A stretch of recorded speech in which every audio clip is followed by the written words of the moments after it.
What if I were to suggest that you play a key role in the awakening world?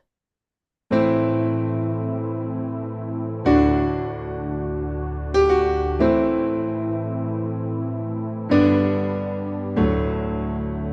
that you are watching this because you have heard the call.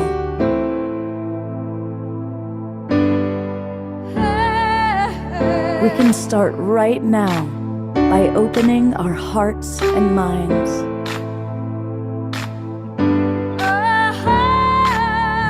Welcome to the awakening world.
Good evening, everybody. Welcome to the Awakening World. I'm Love Coach Scott Katalis. And I'm really glad you're all watching. I want to thank all of our friends that are in the Zoom room, our loyal subscribers. And I want to say hello to all of you watching on Facebook, YouTube, and those of you watching the recording. Omashar is still in England with his mom. He'll be back in about 10 days. He's doing well. And I want to just briefly have us just all drop into our hearts for a moment, because we're talking about what I believe is the great human epidemic, shame. As a relationship coach, I've coached literally thousands of people. And almost always when we get to the hardest part of being human, the hardest experience that someone's going through, it always comes down to some form of shame, some form of I am not, fill in the blank, enough. I'm not lovable enough. I'm not wealthy enough. I'm not attractive enough. Whatever it might be. And we all have that, or almost all of us have it. And so often that we then collect evidence to support our negative belief about ourselves. Sometimes we'll tragically attract unkind people who will reinforce that. On the other hand, if we're fortunate, we attract healthy, loving community and family and friends who remind us of the divine beings that we truly are underneath any of the personality challenges or issues. We have three wonderful presenters tonight. Each one of these women I have tremendous respect for. So we're going to be hearing from Veronica Monet, who actually has the website, The Shame Free Zone. So we're going to hear from Veronica. We're going to hear from Ashley Pfeiffer, who is also going to lead us through a body matrix meditation. So I'm excited about that. I'm going to start things off with our friend Hannah Burke. Those of you who are regulars have seen Hannah on the show before, and she and I've had some deep conversations about this topic. And to a large degree, Hannah, you're what inspired me to, let's do an entire show on this. So thank you for being with us. And I'm going to turn it over to you to share your story and then perhaps a song. Yeah, thank you so much, Scott. Wow, just hearing you say that felt like a hug, an embrace of honor. Um, Welcome, everyone. So good to be here with you. My name is Hannah Burke. I'm going to share a deeply vulnerable story of my life, and then I'll share some songs as well through the course of the night, and at the closing, a guided practice for all of us to transmute shame and other dense energies into deeper communion with love, harmony, and truth within ourselves. I first want to name that I'm a trained clairvoyant psychic. I'm really an all-clair psychic, but my training was specifically in clairvoyant psychic development. I'm a Reiki master, a devotional musician. I sing in devotion to the Divine Mother and write these love songs for her, for the earth, for our soul's awakening, that journey. And I'm an ascension guide, which was a name I spiritually received during a Kundalini awakening last year to embody the work that I do here in the world. And in this last year, I also have been spiritually initiated onto a path that the Divine Mother is showing me called the Christos Shamanism path. For the last year, I haven't been fully ready to receive the title of this work, and it's only been more recently that I have opened myself to become willing to welcome this energy fully into my being and speak to it as I've started to embark on training with a very powerful Andean shamanic practitioner and learn these ways to become more deeply connected to my body, to the elements of nature, and to be in service, deeper service, ever deepening service with my gifts.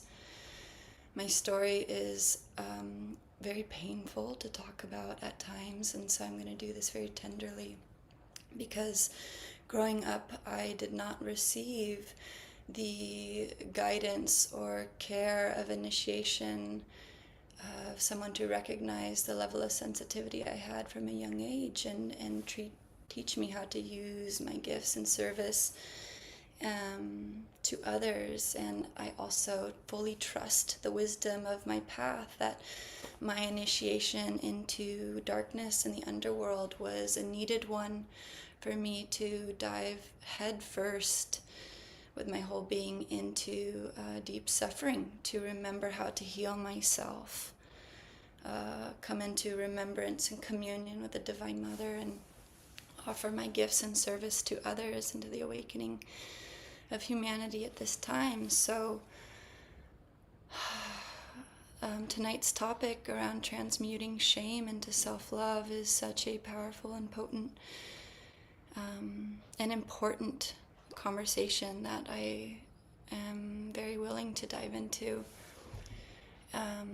And I just want to start by dropping right into where the core of my deepest shame really took root in my life. I had just moved to Marin County. I was 12 years old, this new girl, and I felt like my life had been torn apart in this move. It was devastating to my being, and it was the beginning of when I became deeply disconnected from myself. I started to harm myself. I started to rebel against a culture that I wanted nothing to be part of. I had so many emotions in me that I felt had been invalidated, ignored, suppressed, that I had somehow internalized this message that I didn't matter, that my voice didn't matter. So why would I share my deeper truths with others? It started to eat me up from the inside out. And ultimately I had a deeply traumatic sexual experience, not a full sexual experience, but sexual energy was occurring on some level when I was 13 years old, and it was, I'll say this very gently, not done in an honoring or sacred way. The culture of youth is not initiated into any sort of, for the majority of the kids, it's a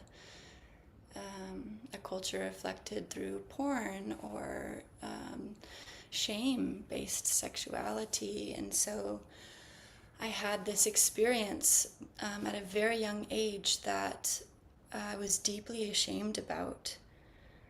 And the person, one of the main people who was involved with this, made up a lie to the extent of which we had shared this experience. And in my defensiveness, I spoke another lie to try to protect myself from that. And it just, all of this culminated in knotting me up inside with so much shame that a year later, when I was in 8th grade at 14 years old, I attempted to end my life for the first time.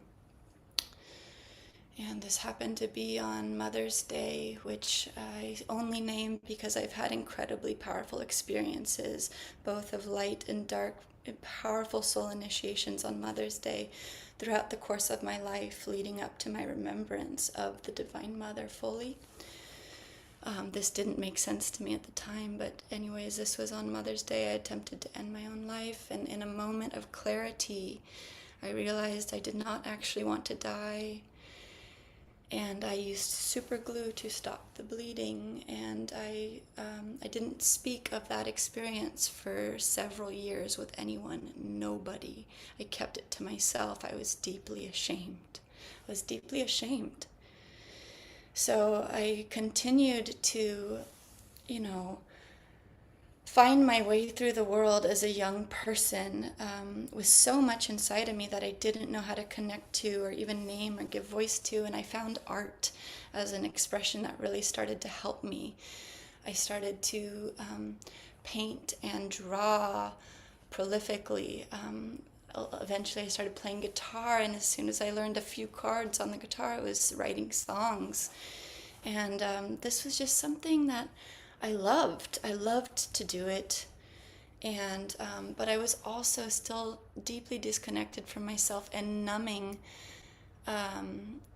through certain substances. I was very interested in like altered states of consciousness, but I was doing it from a more like unconscious place, because on one hand I liked the state of consciousness, and on the other hand I was very anxious to just sit in my body, that my body was full of trauma that I didn't know how to process or move on my own. So it was deeply uncomfortable. When I first became sober, for the first time around 18 years old, I started to have full-on panic attacks. And the first panic attack happened when someone was speaking to me about sexuality, and I realized I felt like I couldn't breathe. My body flooded with heat and fire, and I started to hyperventilate, and I had no idea how much unconscious trauma I was holding in my body and in the layers of my field. So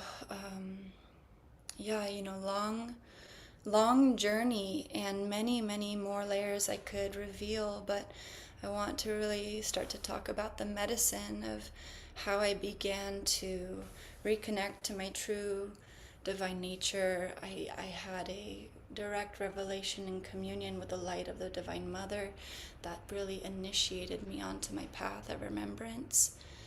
I got to a place that was so unbearably painful in my life that I made a promise to myself and to whatever the God source was, this Holy Mother of pure love, that I would do anything in my power to heal myself and to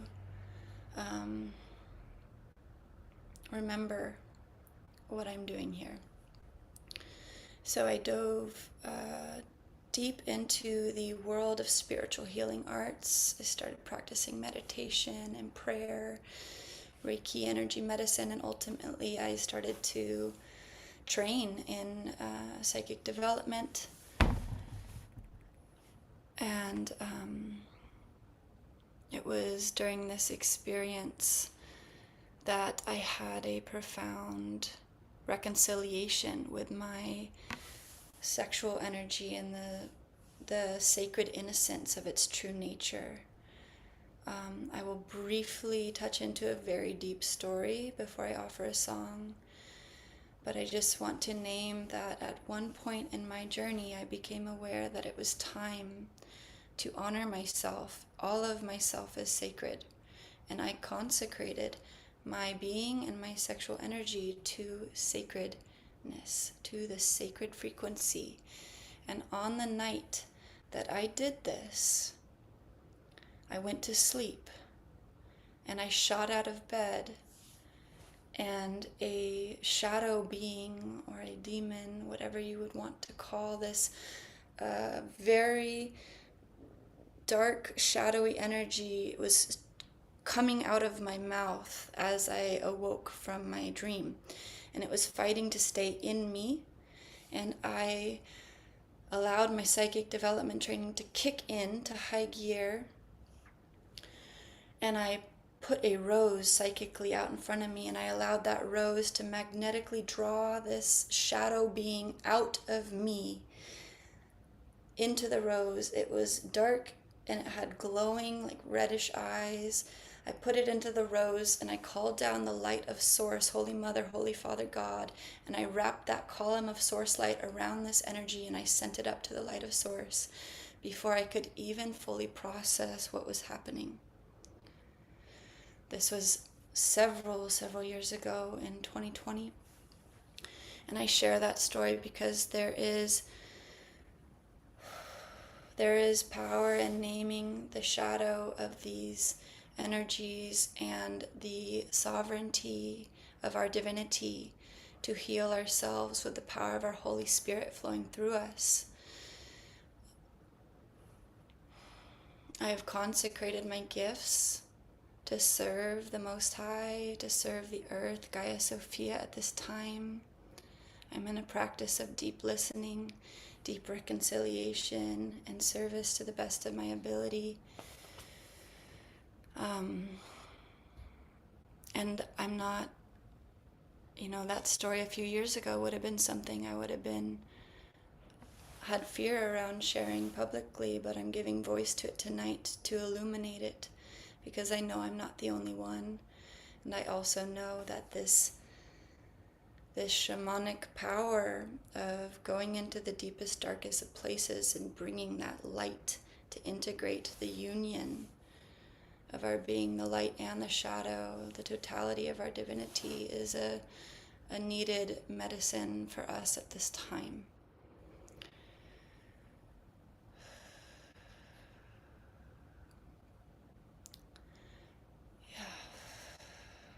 I'm going to share a song with you now that I wrote to honor my first vision and experience with the radiant light and the unconditional love of the Divine Mother.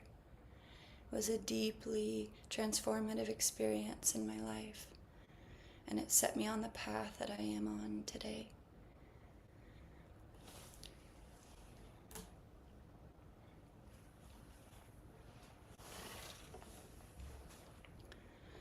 This song is called In God's Dream.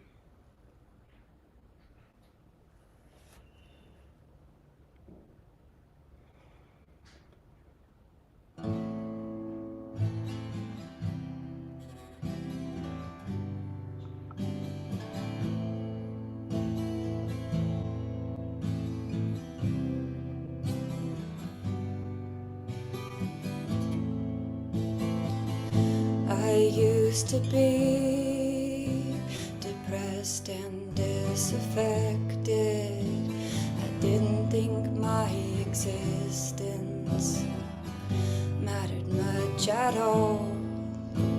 And then one day my spirit vibrated higher than the body dimension. I got a little glimpse of ascension in the unified field of life. That's when I saw her face and her radiant gaze and the rays of light shining all through space. And I remembered that I'd forgotten. I didn't know. I told her as I stood there in the road, with tears falling down my eyes. She smiled at me and telepathically reminded me that my soul has a dream, and the world was waiting, oh, to be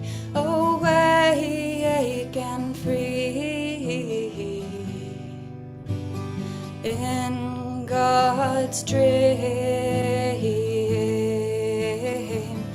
oh, to be awake and free. In God's dream, and I'll tell it from the mountain high. And I'll tell it to Father Sky. I'll tell it from the mountain high. And I'll tell it to Father Sky. You're the web of life, divine feminine Christ, mother of all life. Sophia be thy name. You're the web of life, divine feminine Christ, mother of all life. Sophia be thy name. And oh, oh, oh, oh, oh, hi, hi, hi, hi,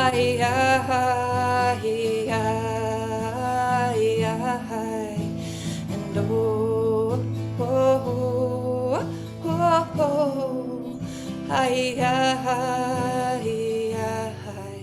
hi,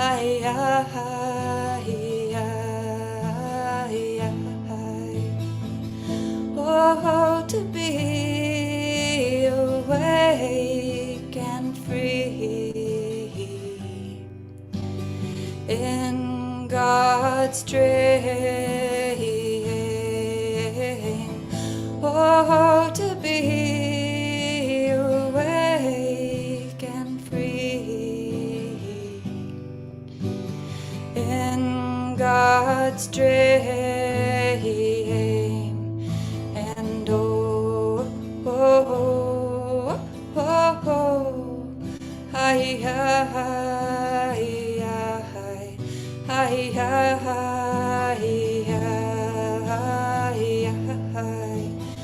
oh, oh, oh, oh, hi, hi, hi, hi.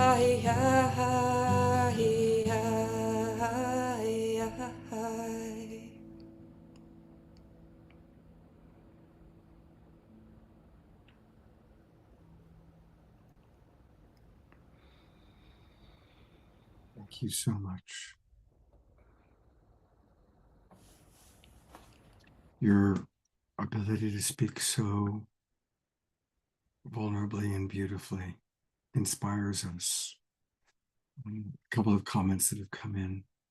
Susan Bloomquist writes, Hannah, blessings upon your journey, dear one. We are moved by your story. Dr. Laura writes, that is so beautiful, Hannah, that you consecrated your sexuality to the sacred. Also, I loved that you used the rose to draw the negative psychic energy out of your being and then sent it to the light. It's a beautiful modeling for us. And of course, lots and lots of people coming in and sharing how beautiful your song is. So beautiful. So thank you. Thank you. And we're, of course, going to bring Hannah back on in a little bit. It's my pleasure to introduce our next presenter. She's someone I've actually known for decades. We go back days. And she's had an extraordinary life.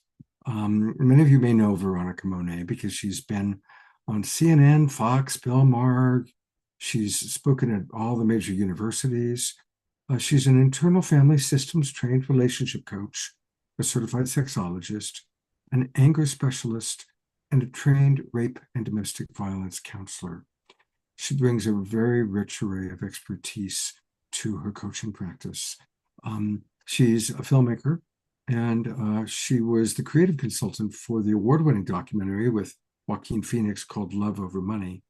And her website is called The Shame-Free Zone. because Veronica's been doing this work for a very long time.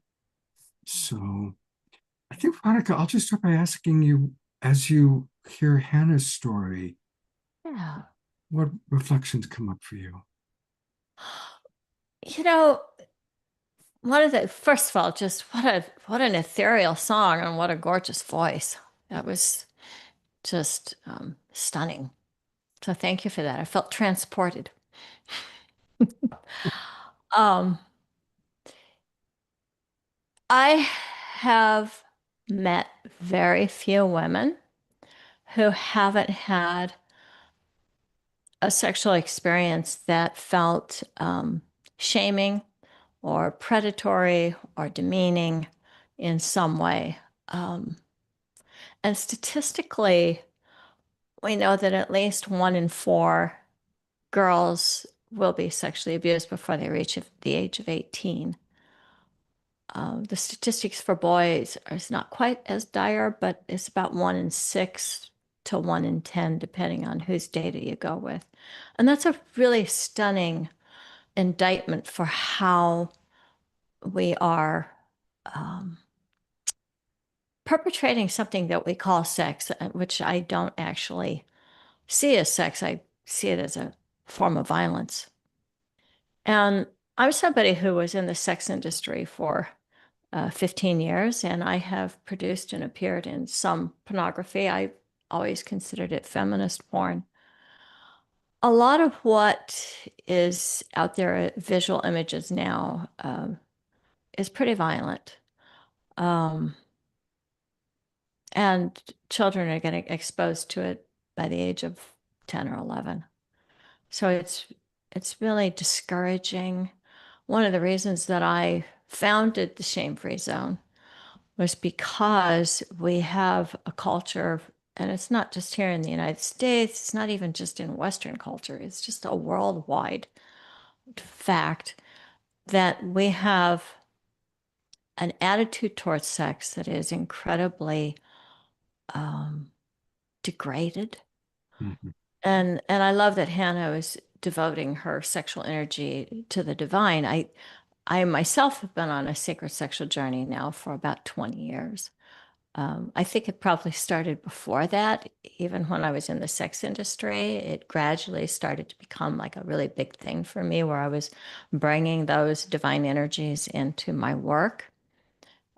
Certainly the past 20 years of my personal life, my personal sex life has just been about sacred sex. What does that look like? And I don't like to define that for everybody. I help people find their path to that.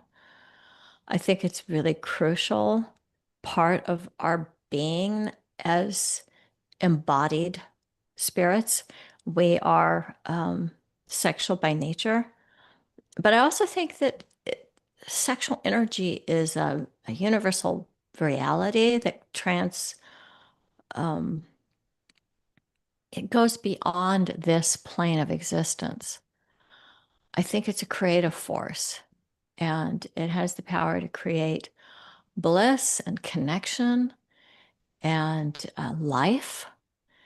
And you see it embedded in every aspect of life here on planet Earth. There would be no life without some sort of sexual reproduction. Even asexual reproduction still has this sexual energy to it.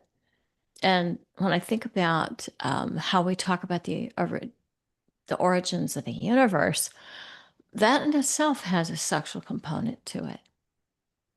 I'm reminded of something that my very Christian, very conservative, very rigid mother had said to me when I was 9 years old. I had found out that there was something called an orgasm, and I said, what is an orgasm like, Mom?" And her eyes got really big, and her energy got really expansive. And she says, "Oh, honey, it's God's way of letting us know what's waiting for us in heaven." I love that. I I think that that's been a kind of a guiding light for me. I know I went on to live a life that my mother very much disapproved of. But I took that to my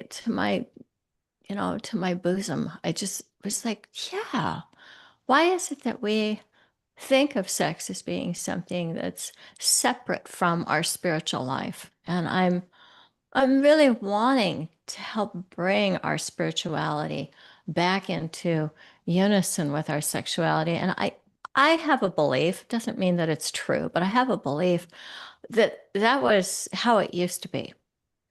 I feel that monotheism and patriarchy really is invested in obliterating that connection, just as there is an investment in denying us our own authentic connection to the divine, so that we're supposed to have these intermediaries, whether it's a book or some kind of a spiritual leader who tells us what our path should be.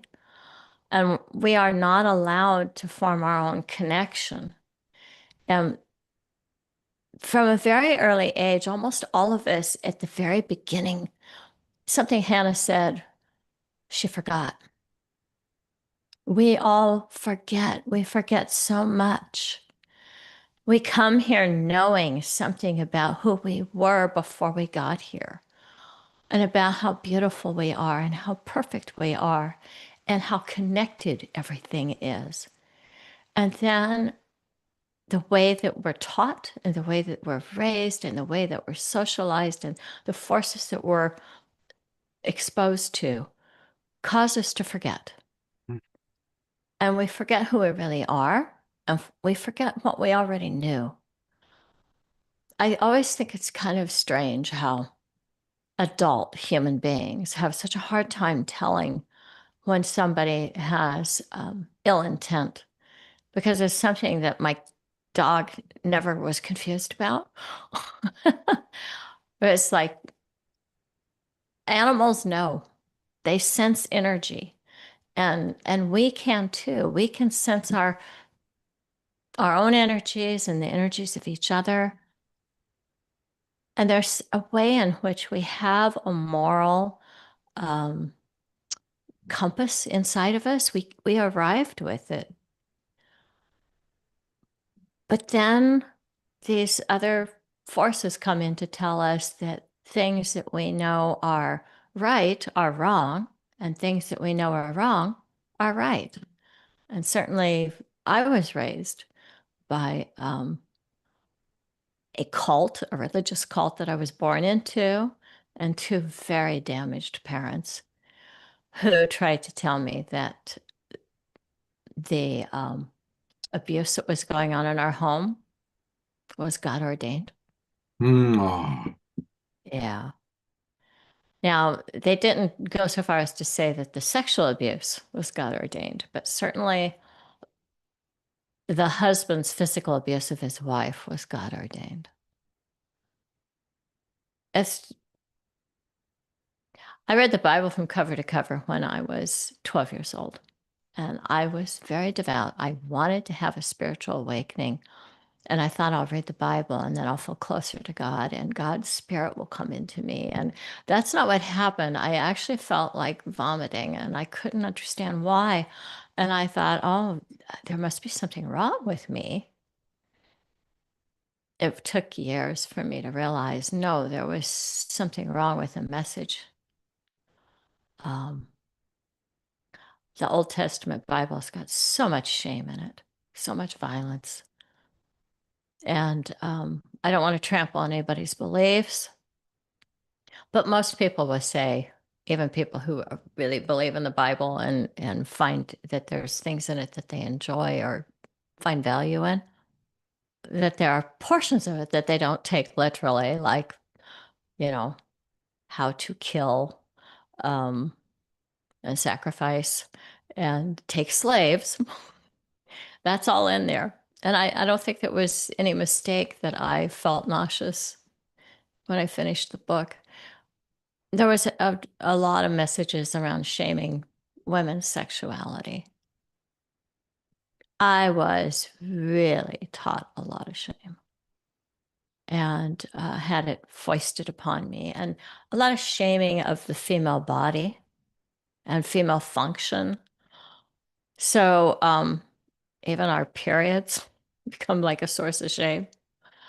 And I really think that that is one of the reasons that I founded the Shame Free Zone, is just because I was shamed so heavily for every thought and every feeling. And the parts of me that were very, very angry about the abuse that was going on in our home, I was shamed for being angry about it, for saying no to abuse. And certainly I went on as an adult to get into adult relationships where a man would be perpetrating abuse towards me and would shame me for objecting to that abuse. I think that shame is something that has been used over millennia to control us. And I've gotten into arguments with other people about whether or not there's healthy shame or unhealthy shame. And I'm kind of more from the Brene Brown camp, which is no, I think all shame is unhealthy. I don't think it's natural. I think that there's a distinction between guilt and shame. If I do something that's against my moral code, my value system, I feel guilty. I feel guilty about what I did, not who I am. And that's really where I feel once I get clear on the fact that I get to take responsibility for my actions, I get to make amends for my misdeeds, I get to be accountable. And if I know that that's who I am, I don't have any use for shame. I have no use for it whatsoever. And I think it's a very destructive force because shame is always about you, like there's something defective about you. And there's not. We've all done some things we're not happy about. I've perpetrated some things that I've felt guilty about. I got help to change those patterns. I stopped doing those things. And I feel good about me. That's what I want for all of us, to feel good about us. And that doesn't mean we have to feel good about everything that we've done. But a lot of us are carrying around shame because of something that was done to us. And that's just wrong.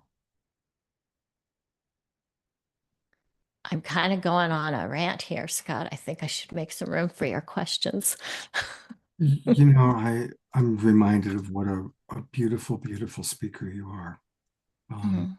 You know, I just so appreciate your experience and your as you express yourself, you know, you weave your own Mhm. personal experiences, your observations in support of others. I know you've coached a lot of people.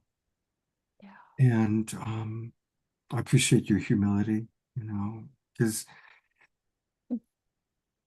I also don't think that there's such a thing as healthy shame. I'm a strong believer that the meaning of life, we're here to learn to love, starting with ourselves. And I've never seen a way that a person experiencing shame is loving themselves or loving anybody. It's not an act of love to feel shame. Um, and like I said at the beginning of the show, I think it's the great human epidemic that keeps people down. And we've Yeah. observed how many religions and how many cultures have used shame to dominate people and to keep people small. And hopefully, this awakening world that we're all a part of, this new paradigm that we're all playing a role in creating, is going to be one big shame-free zone. I hope so. Scott, one of the things that I really think is an important thing for us to bring to this conversation is shame, is that it actually fosters the very things that we don't want. Shame is what drives most of the crime. It's what drives sexual perpetrations. It's what drives harming of other human beings. I think shame is even what drives the materialism that's destroying our planet. If people actually feel good about themselves, if they love themselves, there's just things they cannot do. You're absolutely right. You know, the people I know that make the greatest contributions to the world are people that have certain healthy self-esteem. And the more that we feel good about ourselves, the more we want to give to others, the more we want to give them the overflow. And you know, my mentor, Marshall Rosenberg, two quotes from Marshall. One is that self-love is never selfish. No. When you love yourself, you want to give to others. And then the other quote that goes along with that is that the greatest joy in life is being of service to others. And so when we feel good about ourselves, we want to be of service to others. The people that we see that are causing harm in the world are the people that are there. There's an empty hole. And so no matter how much comes through, it just goes right out. It's like a big pot with a big plant and a hole, and it can't maintain the water. Yeah, and it's a lot of times like people who hurt people, right? That's right. And that oftentimes comes out of shame because somebody made them feel small. They've taken that on, and the only way that they know how to feel better about themselves is to hurt somebody else. Mhm. Yeah. Yeah. And certainly I've seen that to be the case in myself. I see a lot of powerful people doing that right now, hurting other people because they do not actually feel good about themselves. Ani just asked, I would like to, it would be nice to hear a man speak of his shame experience, and I'll do that. Speak to there's different shames that I've dealt with and deal with, but I'm going to speak to the collective shame of being a white man. Mhm. And I have a lot of shame for, as a white man, what a terrible job we've done of running the planet, running governments, of, Yeah.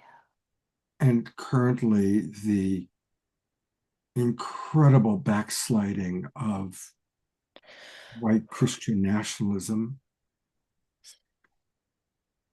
Jackie Robinson exhibits being taken down, right? It's such a huge, gigantic steps backwards. Yeah. And as a white privileged man, Yeah. I feel shame. I feel Mhm. shame that my brother, that I am part of a brotherhood that has Yeah. such terrible choices for thousands of years, and that some of my brothers are still making those Mhm. choices. So that's a Yeah. shame that I deal with. Yeah. Could first of all, thank you for the courage to share that. Would it be all right if I spoke to that a little bit? I would love that. Yeah. Yeah. I think about the fact that most of my DNA is English and Swiss. And certainly that points to some of the settlers that came to this turtle island and engaged in genocide. And I could feel shame for what my ancestors did. And there's probably some people that would like me to. I think that's a destructive force. I'm I'm much more drawn to feeling compassion and empathy and righteous rage. Like if I can see that that was horrible, and then also what kind of reparations and accountability can I do? Mhm. Like can I give back? Is there something I can contribute? The land that I'm sitting on right now, I consider Nisenan land. And, you know, everybody has to do what they have to do, but I don't have any children, no natural children. I had stepchildren that I helped to raise. But so it's, for me, it's like, well, then I want to give this land back. And if each of us can like find what is it that I can do that rights the wrong. We're each just one person, right? So we can't like right all the wrongs, but some way in which we can make a meaningful contribution and let go of the shame, because shame is it's immobilizing. Mhm. It doesn't allow us to move energy, right? It's contracted, and in some ways, shame is pretty self-referential. Mhm. I think about how if I have really low self-esteem, it is a form of ego, right? Because I'm the worst. I win because I'm the worst. Yeah. So I think, from what I know about your life, you have worked really hard to put positive things into the world. And I think each of us can look for ways that we can put positive things into the world. And if there is a specific issue, like for myself, this is painful to share, but my father had a thing for killing animals. This Ooh. was part of how he terrorized us as children and how he felt powerful. So here's an example of shame that he felt. Um, he felt ashamed that he was sentimental as a little boy, and somebody shamed him for being attached to a dog that died. And so then he took that shame and turned it into um, violence towards animals. Mm. This was how he coped. And I was not born that way at all. He wasn't born that way either. But I was his child and I loved animals. I I relate to them so easily, so naturally. But at some point when I was a teenager, he had yelled at me so much about not wanting me to be sentimental about animals that I participated in some of his violence. Oh. And when I did that, I I wounded. There were ways in which I felt like I killed a part of myself. But I realize now that that part never died. I wounded it. I wounded it deeply. Mm. And so I I have lived my life in amends to that. It was one instance, but it was a really potent one for me. And it's really important to me that I make that amends. It's an ongoing living amends that I make. I've donated time to shelters. I have donated money to rescue organizations. And I have learned a different relationship with animals.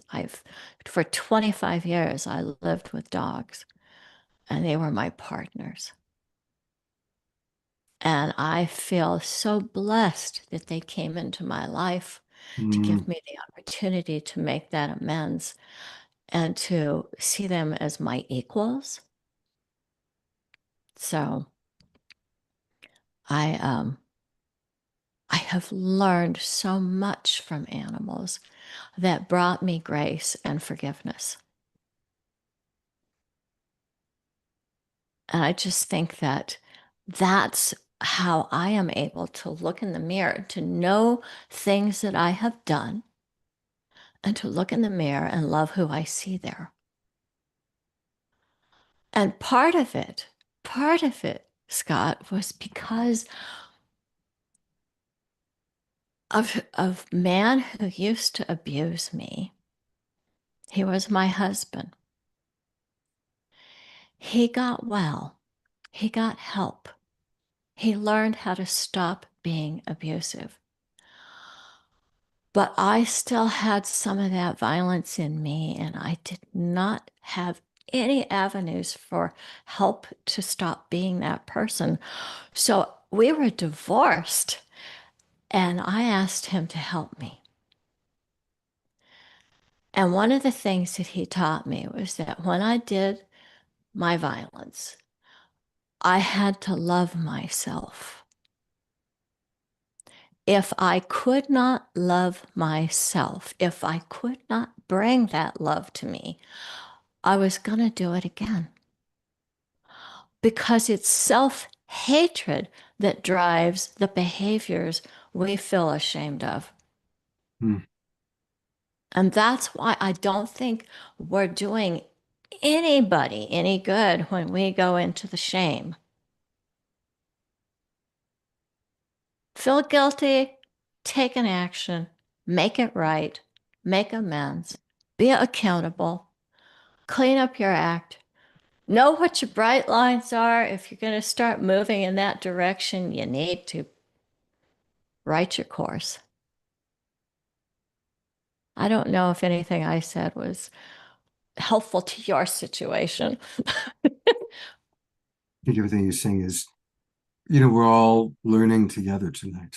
We're all sharing together. And I'm going to read a couple of comments that have come in. Yeah. And then we're going to hear from Ashley. Okay. Dr. Laura writes, please remember, everyone, we have all been white, black, red, and yellow in many, many past lives. We've all been perpetrators, victims. We're all humans, emanations of the divine. At some point, we will all give up on the victimhood and the outward projection of our traumas. I pray that that time is coming now. And Kath writes, this shame is generational. My mother was abused by her father. I'm a child of an inappropriate relationship with older men when she was 19. I just found out 7 years ago. I was called a liar. I know it's my mom's shame. I'm her dirty secret. The little red-headed stepchild. I'm now estranged from them. It's okay. I've grown so much spiritually the past 6 years with the help of people and programs like this. So thank you, Veronica. Yeah. And, I want to address that for a moment. And then I'd love to hear what you have to say, and then we'll bring up Nashlia. I have a strong belief that part of our life is that we all have ancestors that made extraordinary sacrifices for us to have the freedom and abundance that we enjoy. They crossed the plains, they fought in the wars, they worked 3 jobs, and many of them sacrificed hugely with one dream, a better life for their offspring. And that's us. We have that better life. Yeah. But they were in survival, and they didn't have the time, the money, the tools to deal with alcoholism, their low self-esteem, their domestic violence. So like Kath says, it's generational. And, we now know that before we're even born, we receive a genetic download of the ancestral history and the trauma of our ancestors going back 7 generations. That's about 140 people. So every one of those people, they've been raped, they've been murdered, they've done terrible things. And we carry that with us. But the freedom that we have, with the abundance that we have, now is our time to pay it back by really resolving the alcoholism, dealing with whatever the generational trauma is, whatever the ancestral trauma is. For you, the ancestral thing of violence. And you had to experience the part of you that could be violent, and the greater angel within you that was like, no, violence stops here.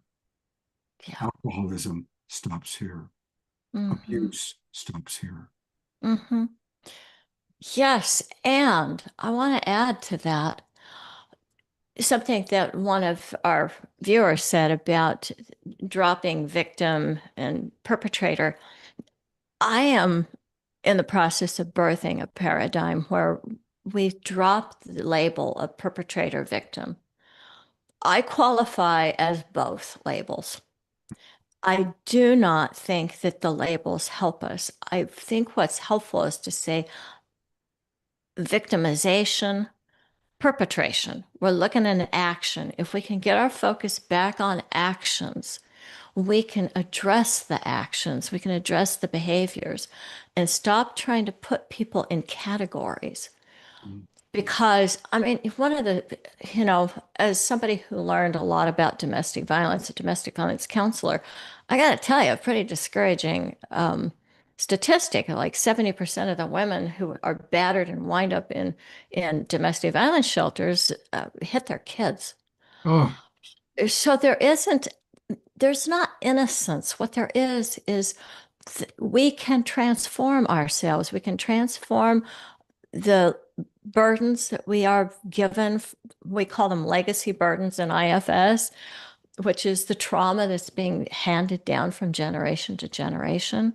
And we can do that by forgiving, but it can't be the kind of spiritual bypass forgiveness that we've been taught. It has to be the kind of forgiveness that is rooted in righteous rage about how egregious these behaviors are. mm, I do not water down anything bad that I've done. I don't excuse it. I don't minimize it. I attach the correct labels to it. And I feel good. mm, I feel good because I'm in my integrity. And I look back at the things that my father did and that my mother did, and that the relatives before them, both of my parents were incest survivors. I feel so much compassion for them. mm, They were born in a time, to your point, Scott, where there was no words for what they had survived, and there certainly was no therapy. I got involved in a rape and domestic violence shelter in 1982. We were bringing the word incest to the public for the first time.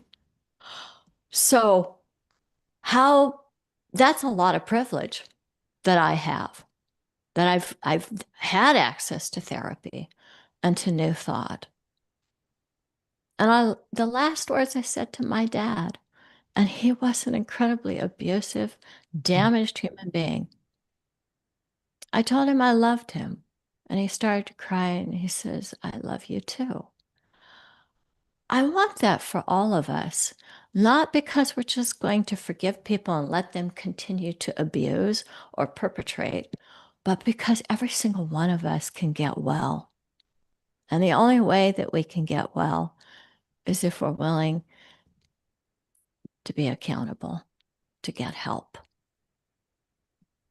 And I'm somebody who got a lot of help. And well, that's what I'm trying to share with the world. and thank you Help. for paying it forward. Thank you for getting, you received help and you're continuing to give it right back. Yeah. Beautiful conversation. There's going to be more. We're going to have a chance for some Q&A with Veronica and Hannah, but I want to bring up Ashley. Veronica, thank you so much for your wisdom, and we'll be back with you in a few minutes. Mm. I am going to read a few comments. Eleanor Joy writes, I'm in tears hearing these stories and healings. Kath writes, yes, do the work. Dr. Laura writes, I like that term, legacy burdens. Mm. Kath writes, yes, we are taking our power back. When you know better, you do better. Courtney, I'm not going to read your entire comment, but it's all beautiful. But I'll read a little bit of it. She writes, healthy accountability invites reflection and responsibility. How can I learn from this? Shame, on the other hand, whispers, you're the mistake. That's the difference between being liberated and being manipulated. One aids in evolving, the other keeps you obedient. Beautiful. Gorgeous. Gorgeous. Isn't that? She also wrote, shame is a leash disguised as moral guidance. It doesn't teach, it tames. When someone uses shame as a tool, the goal isn't growth or understanding, it's compliance. It's a psychological control mechanism that keeps people small, self-censoring, and afraid to explore or make mistakes. Beautiful, Courtney. Thank you. Please write a book. Right? Serious. Yeah. Well, it's my honor to bring up our other presenter tonight. Thank you for your patience, Ashleigh. Ashleigh has been on the show a couple of times, and I've really enjoyed getting to know you. She's a pretty extraordinary person. She's had a fascinating life. She's all about guiding the awakened and psychically curious through multi-dimensional embodiment and spiritual mastery. Ashleigh offers one-on-one readings and coaching for deeper transformation, and I'm going to put into the chat box, and we'll take a look at all of your websites later on in the evening. But Ashleigh, what would you like to share in the conversation tonight? Oh boy. I mean, there's been so much amazing information shared. Both of them are. It's going to be hard.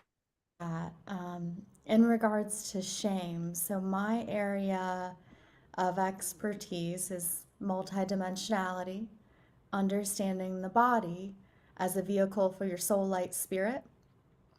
Something that stuck out when Hannah spoke, she consecrated. And that's what we do in the body matrix. You shift your systems. So there's a connection link made through your intent, your participation with your higher self, where you get to choose to shift those systems. The energetic configuration you incarnated into that holds information, what if you could change that without having to live through those lessons that are coded within you? I believe you can. I believe I've done it, and I've helped others do it. And that's why I created the body matrix. Shame is systemic. And what I mean by that is when we have shame, whether accumulated through our own life experiences or passed down to us through our genetics, it's part of a larger system that seeks to use your life and light force, what resides within you, what animates you, and then creates reflections and refractions from the holographic nature of the human body. So today we're going to do a meditation, a short body matrix meditation, and we're going to focus on the spine. What I've noticed and what I've witnessed is that the spine is an area that can experience a lot of challenges when we hold on to shame, whether our own or we're incarnated into it. So if that's all right, I'd like to lead us through a meditation.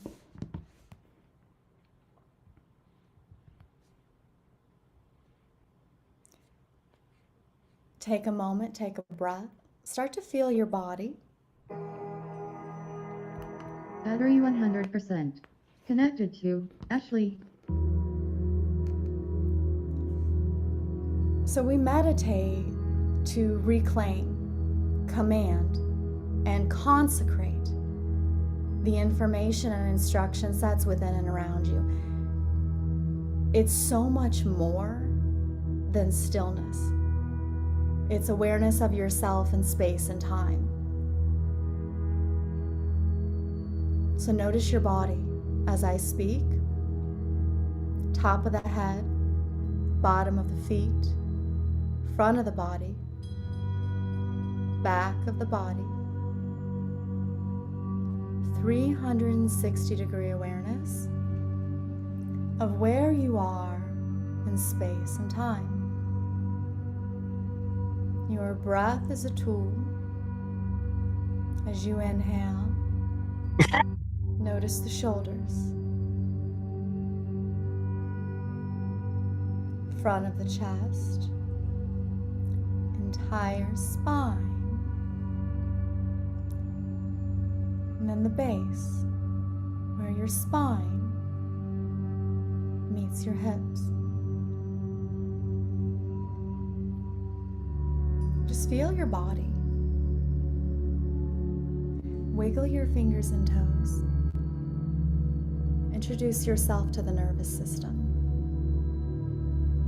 That nervous system communicates with your organs,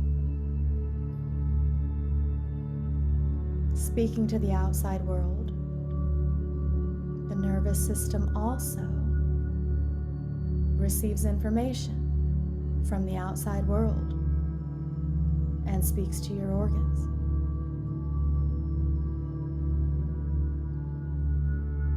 So wiggle those fingers and toes, feel your body in its entirety. This is a beautiful gift that you give to yourself. The gift of presence, awareness, acceptance of where you are, how you are.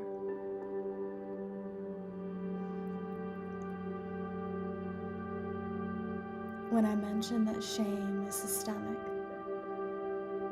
when we are coded with information from our ancestors, there's a certain frequency. And there are things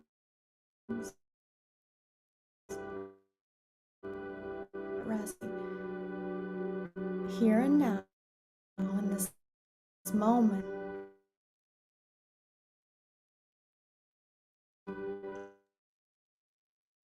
Leah, for some reason, we're having an internet issue with you. Your internet's coming in and out, mostly out. And in fact, actually, you're now frozen.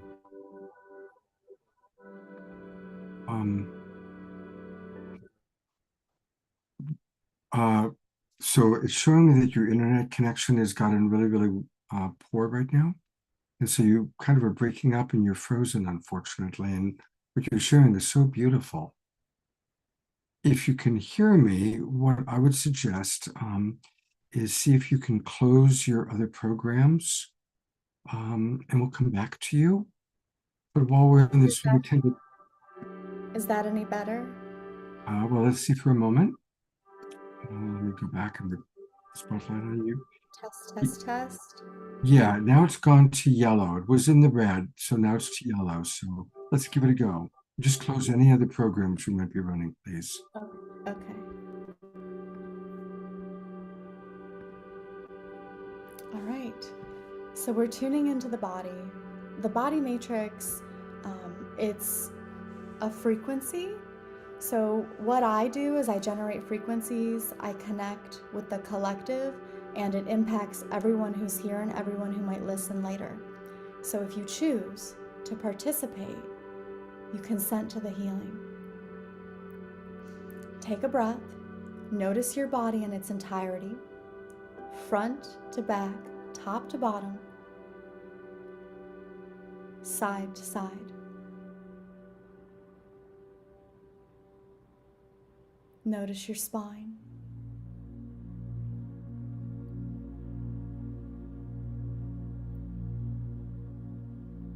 As you breathe, using breath as your tool, we're going to set the intention now to sing our heart tone to the highest of the high, the holiest of the holy, your source point, your creator. Breathing deeply, notice your body as the breath fills the lungs. Notice where you are, clothing on the skin, taste in your mouth, anything you may feel or sense energetically. So we are fully present in the body.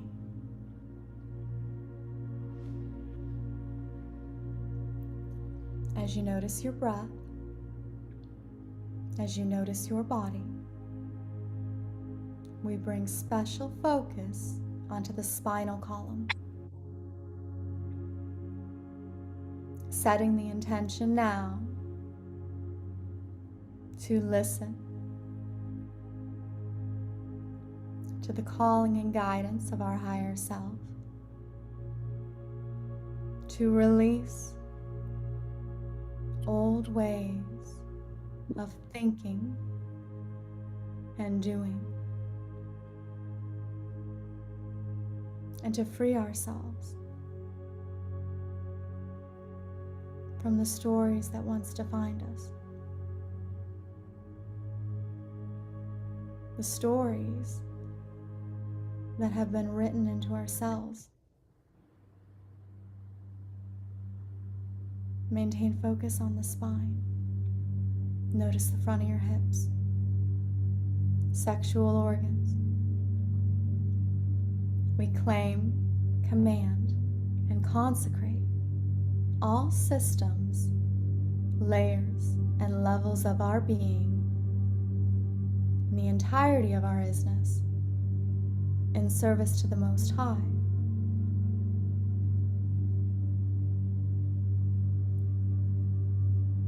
We forgive ourselves and we forgive others. And as I say that, notice my voice, notice where you are. I forgive myself and I forgive others. See how that feels in your body. Did anything come up for you? Any thoughts? Any images? Any remembrance? Breathe into it. Feel into your body.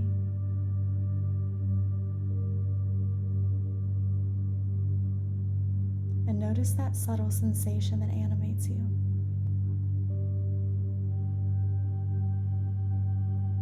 Without judgment, we're in observation of what is and how we are.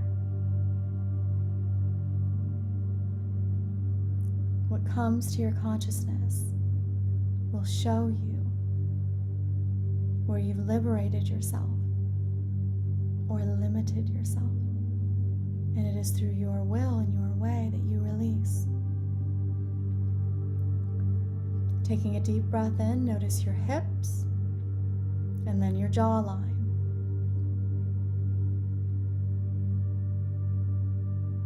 Some of you may want to sit still, some of you may actually want to move, stretching your body gently, uncovering the hidden areas, the blind spots, where density may reside. Breath is your tool.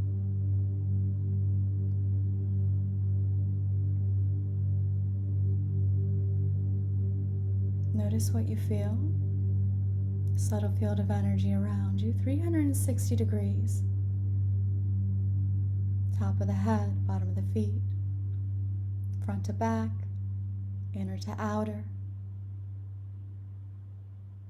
Now is an opportunity to claim your I am presence.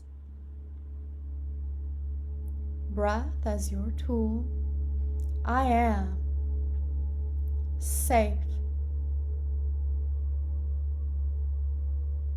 I am loved.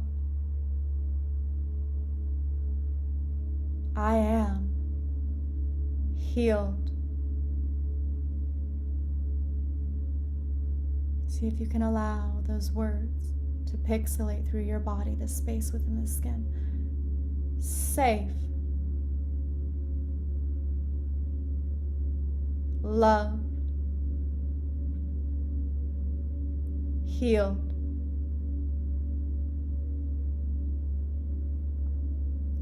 Hold that frequency. Notice your skin. Breath as your tool. The space within you. Fill that with your awareness.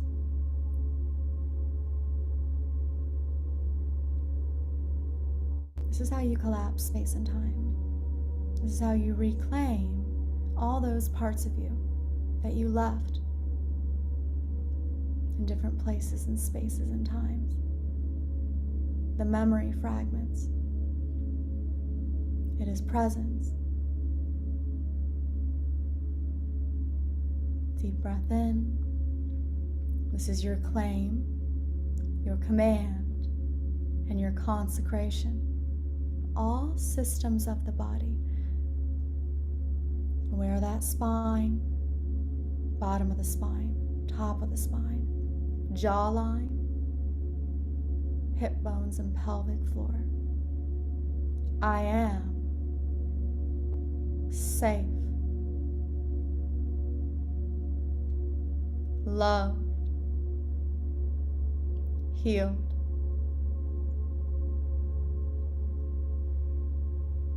Breathe that in and notice your bones. How your bones have positioned you in space and time. The soft tissue, the skin, the subtle field of energy around you. Breath as your tool. Left to right, top to bottom, inner to outer. I am present.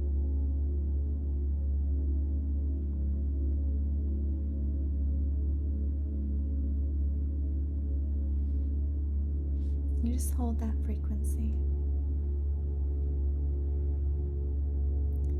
Let that pixelate through every cell in your body. When we experience these happenings in our life that create shame,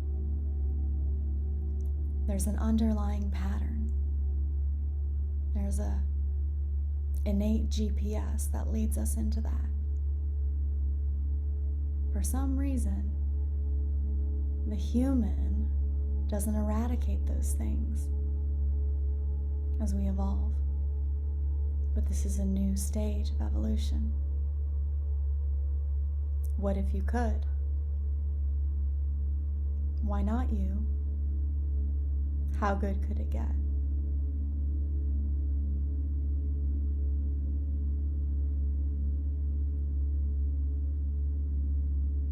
We're going to let go of all the stories because you know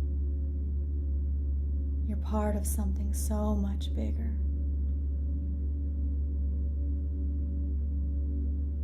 So much grander.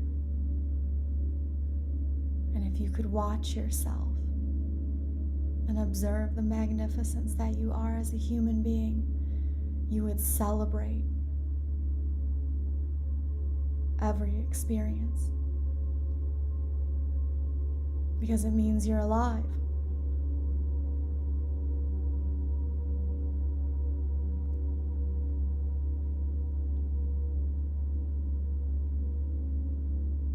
Feel the life that runs through you.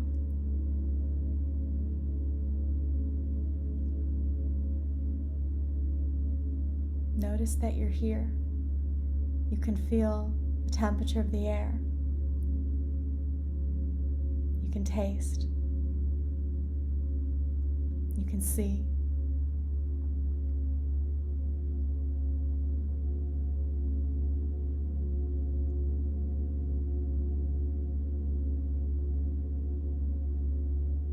Coming fully into the body.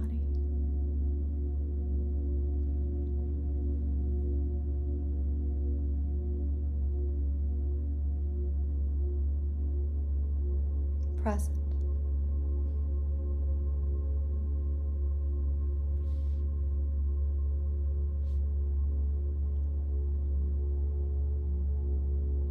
If you feel inspired to share how you're feeling, you may type that into the chat. This is the Body Matrix Meditations. I offer these every Wednesday at noon EST. Come join me. Every week we focus on a different shift, perfecting our frequencies.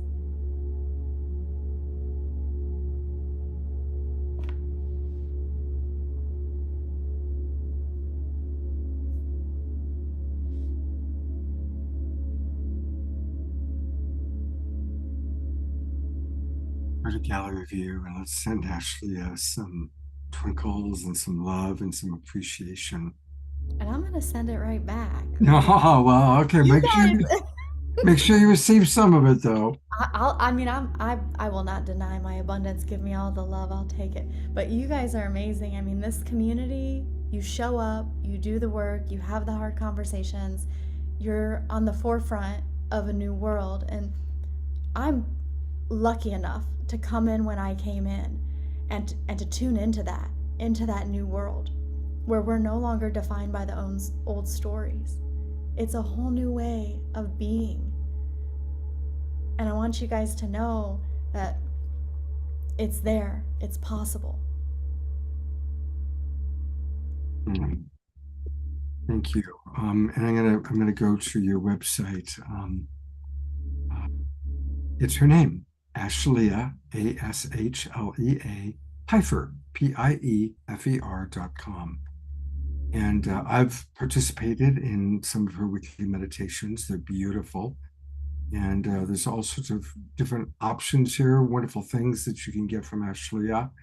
So definitely go to her website. And a reminder, she does do individual counseling as well. Excuse me. Thank you, Scott. Yeah, I'm very tuned in to the galactics. So if that's something that you feel curious about, I can definitely help you navigate that. And if you're coming into sensitivities, abilities of your own that you feel challenging, that's another area that I'm very helpful in. So. And she's going to be back with us in a moment when we do our Q&A. But we're going to roll right from this beautiful energy that we're in to our prayer time. So I'm going to turn it over. I'm going to bring up Diara and Desiree. And you're both welcome to share anything you wish to share about the topic tonight. And then, of course, lead our evening prayer. Yeah, I just want to thank everybody. Like, that has been so beautiful. And thank you so much for everything that you've shared, the vulnerability that you shared, the wisdom that you've shared. I appreciate it so much. All right, so we're going to start out by taking a nice big breath in through our nose, out through our mouth. Ushakapaki tagarasore tagarasiro rake tagarasi tagaratagasuore tagasi tagarasore kate tagaratagatia. We come together today as we raise our vibration. We have heard your voices. And we help release some of that shame to raise the vibration around us. Ushakapaki dagarasira gorasira garatira gesuro garatira garasira garatia to gurutigaratira. Shed that skin that we no longer need.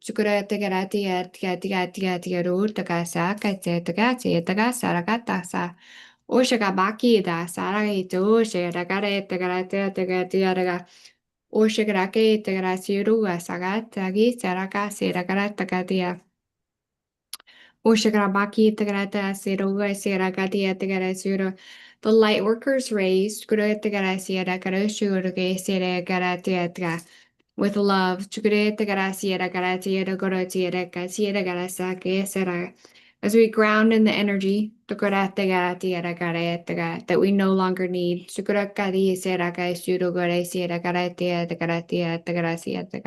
We go deep within with a new vision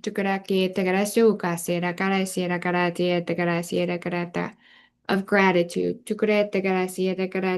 as we raise.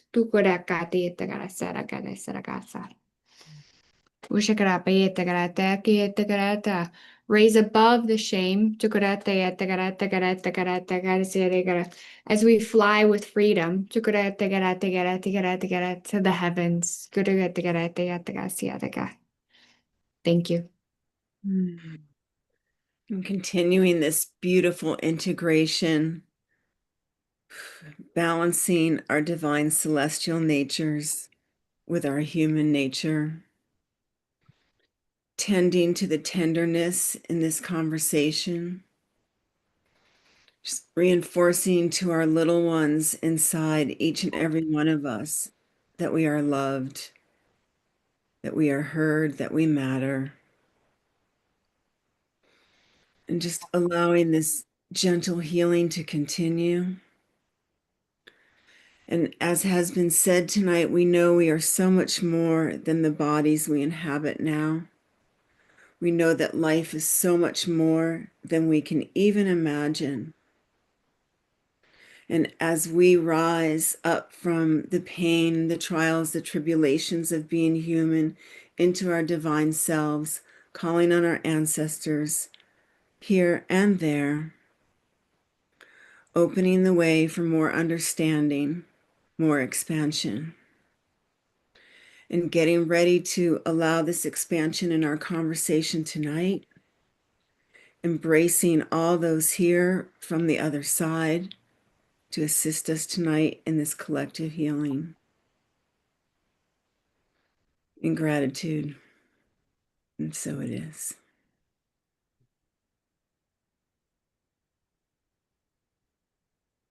Review for a moment. Thank you so much, Diara and Desiree, every week for the high vibration that you bring to our Global Peace Tribe. Thank you very, very much.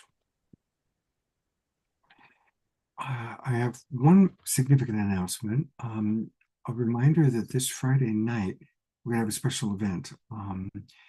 For those of you in Northern California, please join us live at the Sunrise Center.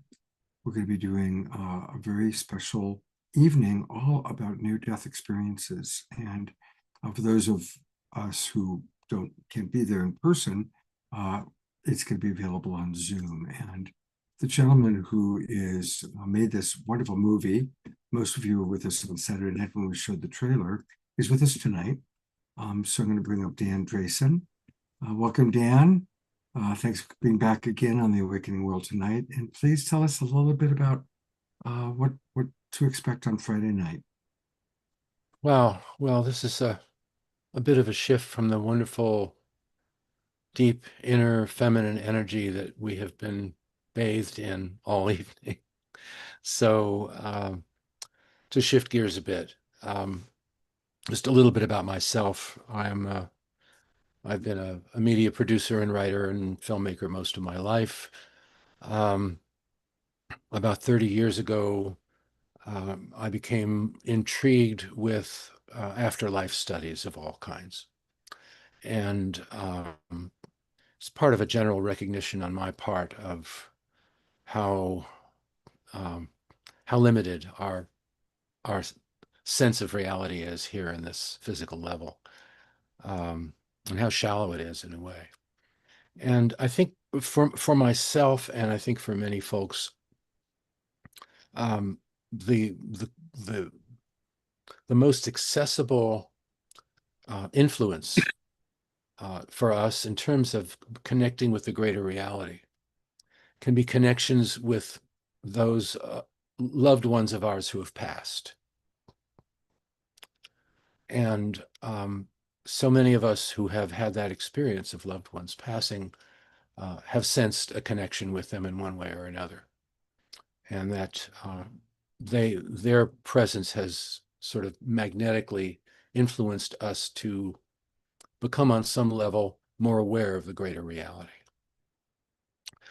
So back to my own path, about 30 years ago, I became particularly interested in afterlife communication as a path. And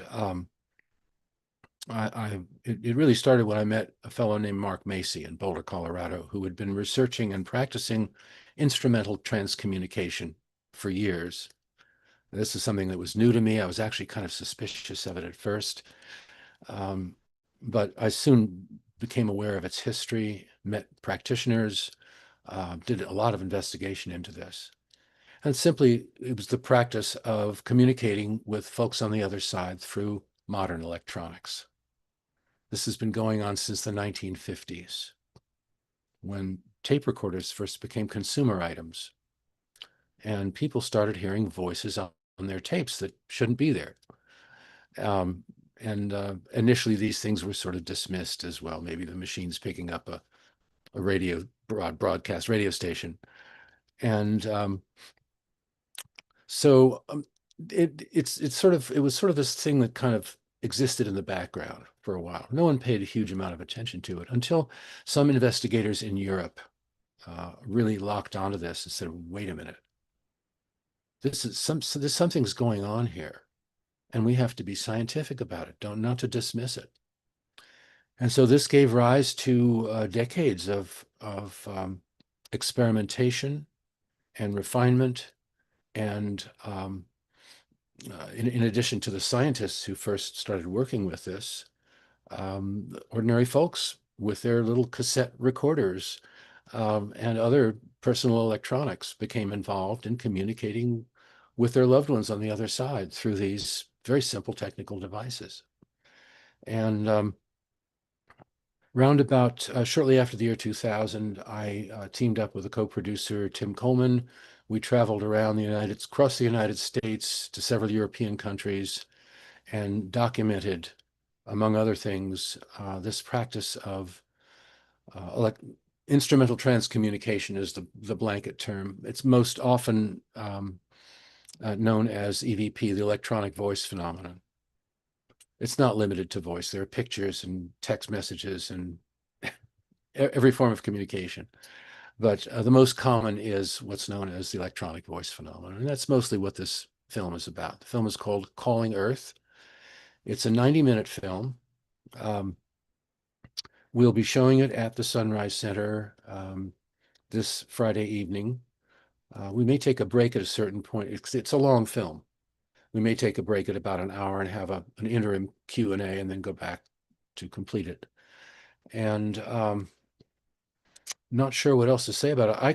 I could play the trailer if that works for you, Scott. You know, we showed the trailer on Saturday night, and I have it right here, but honestly, we're running a little bit late tonight. But you know, most of our people in the audience today has already seen it on Saturday night, but it's fascinating. It's really, really a fascinating and well-made movie. And so the easiest way, I've put the direct link into the chat box, but if anybody watching on Facebook or YouTube, if you want to join us on Friday night, go to sunrisecenter.org, sunrisecenter.org, and then click events, upcoming events. And the very first event that comes up is this one that Dan is going to be doing on Friday night, which I'm going to help him with a little bit. Can we communicate with the other side through electronics? And then just click buy tickets. It's only $5 to be part of the Zoom broadcast. And we will definitely have a quality conversation with Dan. So please do join us Friday night, 7 o'clock. And I also will send out an email to our entire email list, letting them know about it and giving the links and all of that.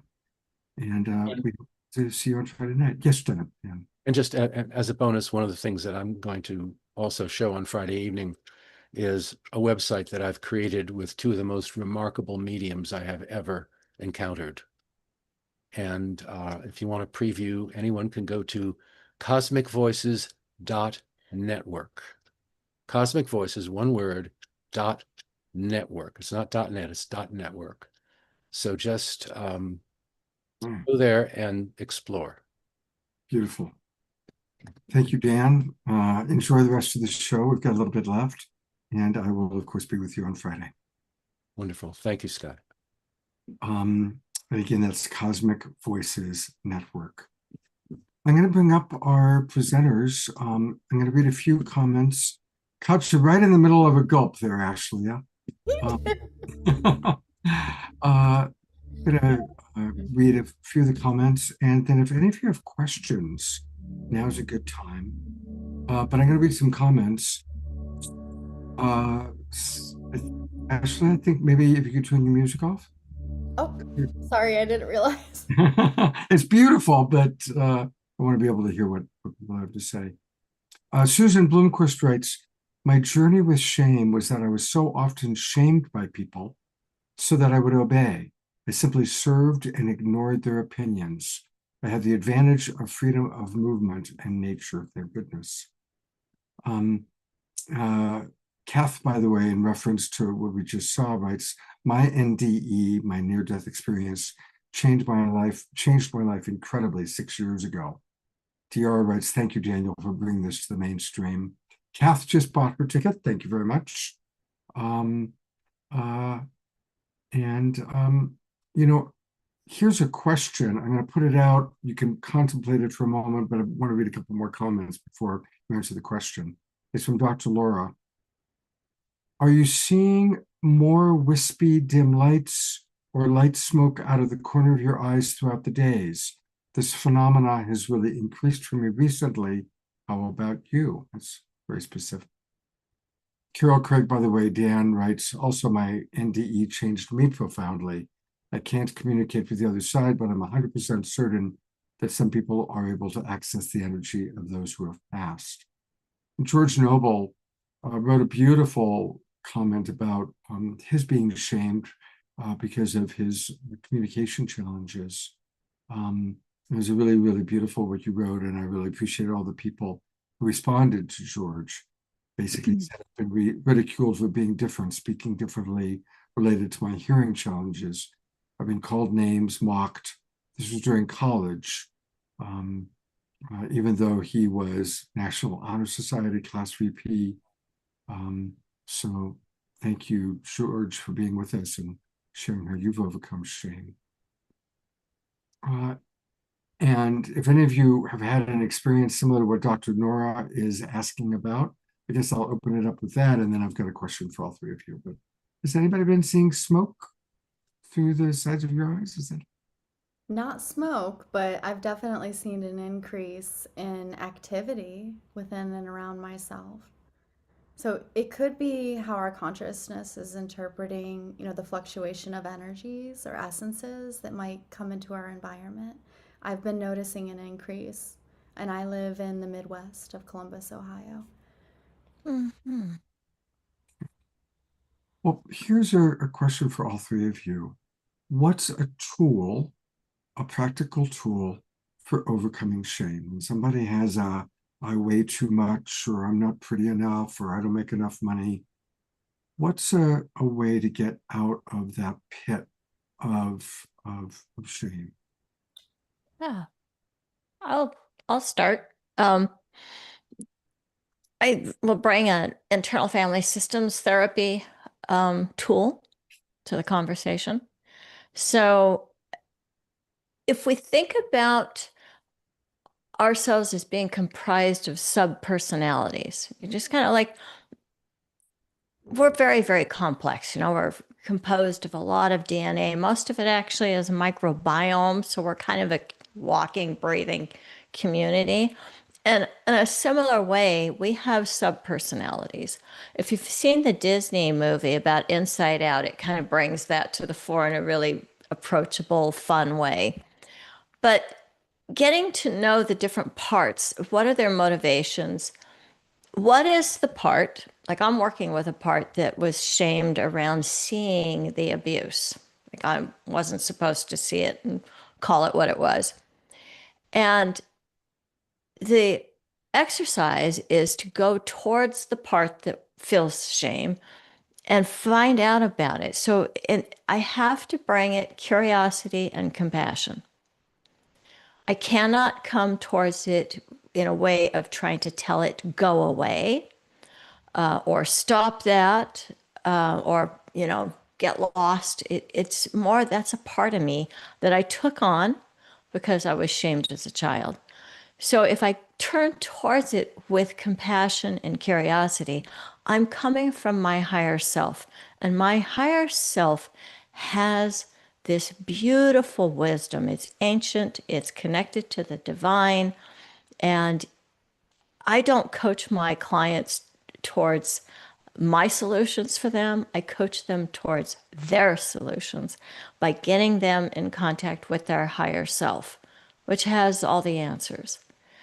So higher self has wonderful features like clarity and compassion and creativity and connection and courage. And I want to bring particularly the curiosity and compassion to the part that is feeling shame. It is doing that to protect me. And that's a hard one for us when we find that there's some part of us that's thinking, feeling, or doing something that we don't like that makes us feel sad or bad.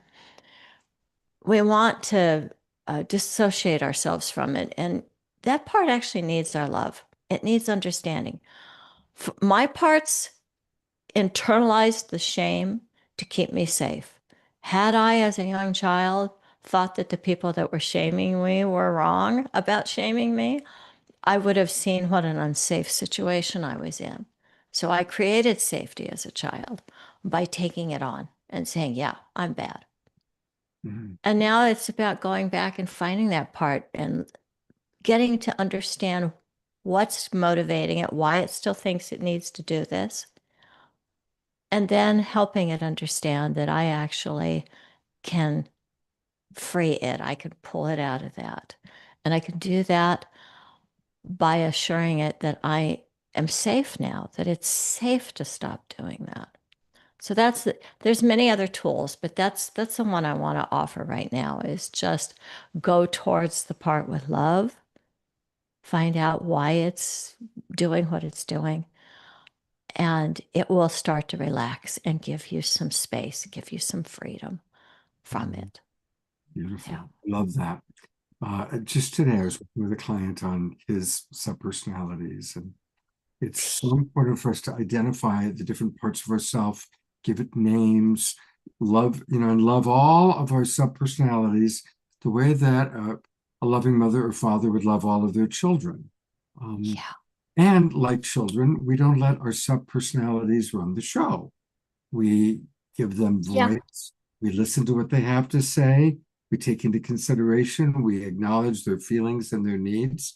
We let Yeah. the wise, centered part of ourself be Yeah. the guiding force, to be the parent, if you will. And Scott, I found that when those parts find out that you actually have a wise parent inside, they're very happy to stop doing all that work. Yeah. Well, usually a subpersonality that's not being heard will then act out, just like a child that Yeah. wants to be heard, that wants to be understood, will act Yeah. out because they're desperate to be heard. Yeah. So we need to be able to listen. Yeah, and a lot of them are still stuck in the past and they think that they're the only thing between you and disaster. You're right, right. Thank you. Hannah or Ashley, do either of you want to address this? Hannah. Yeah, thank you so much, Veronica, for what you have brought forth this evening, Ashlea, as well. Deeply moved, and I just want to speak to that. Getting really curious about, and innocent around what is arising for us as we transmute these layers. I'm going to go deeper into this guided practice and process with us in a little bit, but for now I just want to speak to how these layers of shame and other dense emotional imprints can surface or be, triggered, come up, and speak from personal experience from a moment around the work that I've done to create safety in myself through love and consciousness, to go within, to have the awareness. Whereas before I had that awareness, shame would close me up or cave me in on myself. It was very uncomfortable. And today I can feel in my body, in my bones, in my being, what is arising, and I tune in to it now. I tune into it. I name what I'm feeling. I name that I'm feeling shame in this moment. And then using my inner telepathy, I ask, what purpose has this served in my life up to this point? What is this doing here for me from this place of inner wisdom? And when I receive that answer, it comes from a deeper place inside of myself. And I invoke the light of my higher self, which we're going to do together in this process. Invoke the light of my higher self to support me in transmuting this layer that has presenced itself for transmutation. And so I invoke the light of my higher self to dissolve this layer of shame in my body, in my light body, this pattern through love, through deeper harmony, and through truth. And I sit and I let myself do this breathing practice and alchemize the energy today. And this has allowed my body to open, to really have a deep sense of trust in my ability to hold myself safely through whatever comes up. When, growing up, I didn't have that same level of safety in my environment. I definitely didn't feel very safe in my body or in this world. So that's been a relationship I've developed gradually over time. Mm. I think this actually would be a good time to just go ahead and roll into your practice, your process, Anna. Yeah, let's do that together. So I first just want to invite everybody to really drop into your body and feel your bones. Feel your heart. Feel your blood. And I'm just going to invoke a prayer for the divine love of the Holy Mother, Holy Father, and Gaia, Pachamama, to hold us in this field of God love energy through all space and time, through all dimensions of reality. So we can allow our higher selves to guide each of us through this process together. So I'm going to first invite us to practice the breath before we go into the actual process. This is a somatic breathing technique that will inhale and exhale all through the mouth. And on the exhale, I invite you to create that very gentle vibratory exhale and see if you can feel that subtle vibration without any forcing or pushing. Just go ahead and practice inhaling and exhaling through the mouth with an audible vibratory exhale. Feel that gentle hum of vibration in your chest and your throat.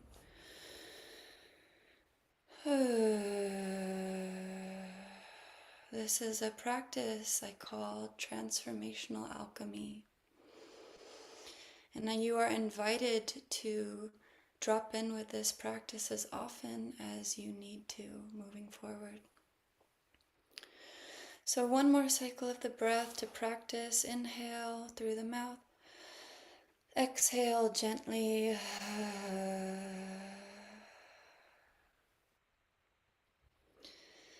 I invite you now to tune into your body and into the fullness of your being. And see if you can notice any place in your body that feels contracted or tense. On some level, maybe you feel some guilt or some shame, or maybe it's just a feeling of something that feels tight and held tightly in your being. And whatever it is, trust where you are sensing to connect into in your being right now. And I invite you with your inner wisdom to tune into that area within yourself now.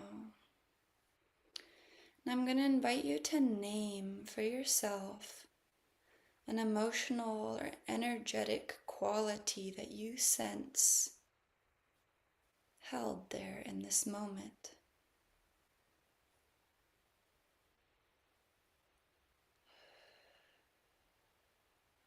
I invite you to trust what you sense.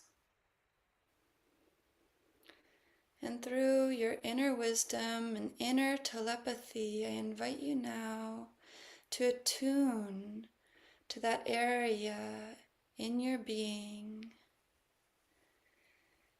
and ask, vibrationally ask with telepathy, that area, what wisdom or purpose have you served in my life up to this point?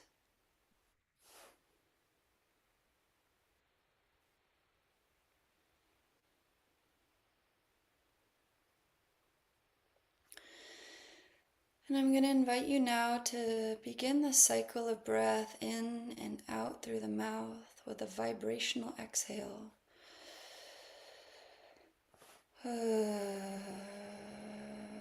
Staying softly focused on that area.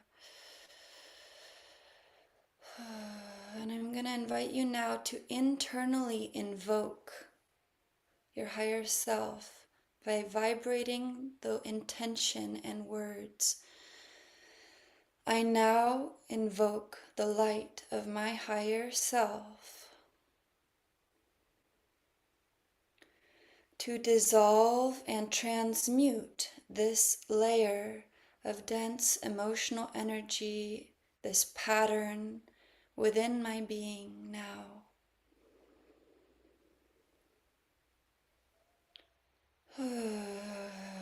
Continuing to breathe the breath as you invoke the light of your higher self to transmute this energy into deeper love.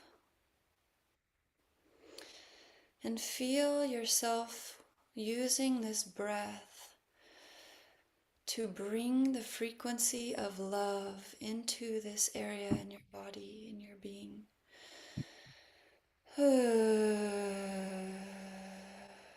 Allowing the light of your higher self to transmute this area, staying softly with yourself through the breath.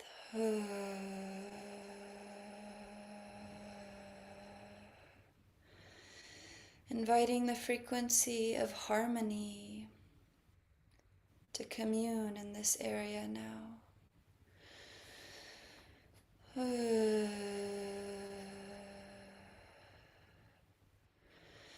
Drawing that light of your higher self, trusting yourself to bring the energy of truth and wisdom to the center within you now.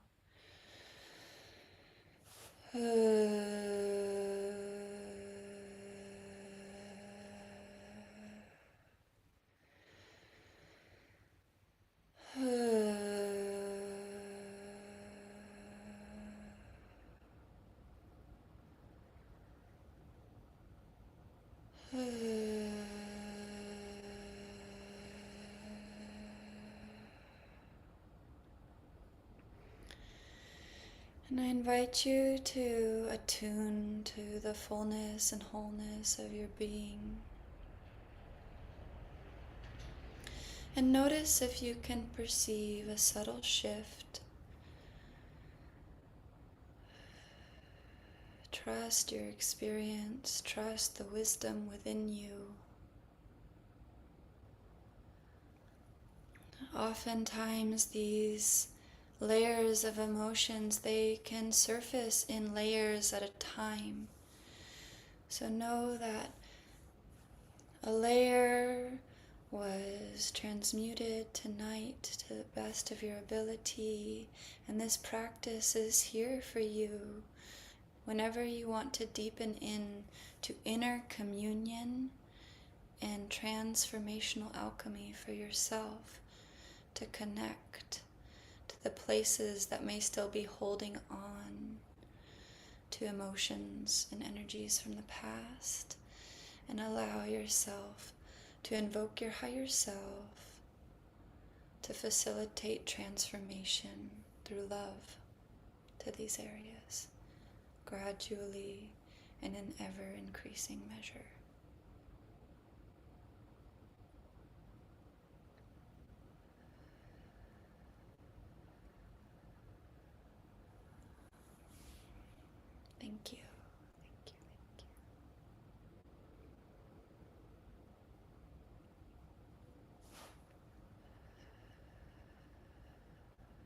Thank you, Amy.